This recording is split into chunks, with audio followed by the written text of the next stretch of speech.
السلام علیکم، میں ہوں حورین فاطمہ اور آپ دیکھ رہے ہیں ہمارتی نیوز HD چینل۔ نظر ڈالتے ہیں آج کی اہم خبروں پر۔ پاکستان پیپلز پارٹی کے چیئرمین بلاول بھٹو نے دہشت گردی کو جڑ سے اکھاڑنے کے لیے پاکستان اور بھارت کے درمیان مشترکہ فورم قائم کرنے کا مطالبہ کر دیا۔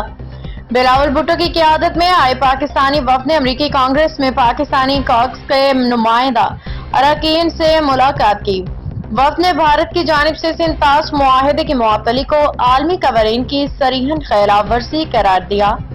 کہا کہ جنوب ایشیا میں دیرپا امن کے لیے پاک بھارت جنگ نہیں ڈائیلاگ ہونا چاہیے۔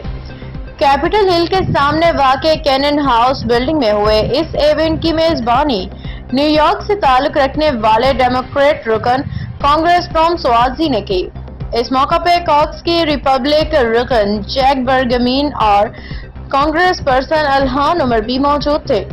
ایونٹ میں امریکن پاکستانی کمیونٹی شخصیات بھی تھیں، جن میں پاکستانی امریکن ڈیموکریٹ اعجاز الوی بھی شامل تھے۔ باخبر رہیے ہر جگہ ہر وقت، جانیے ملکی و غیر ملکی حالات و واقعات یقین کے ساتھ۔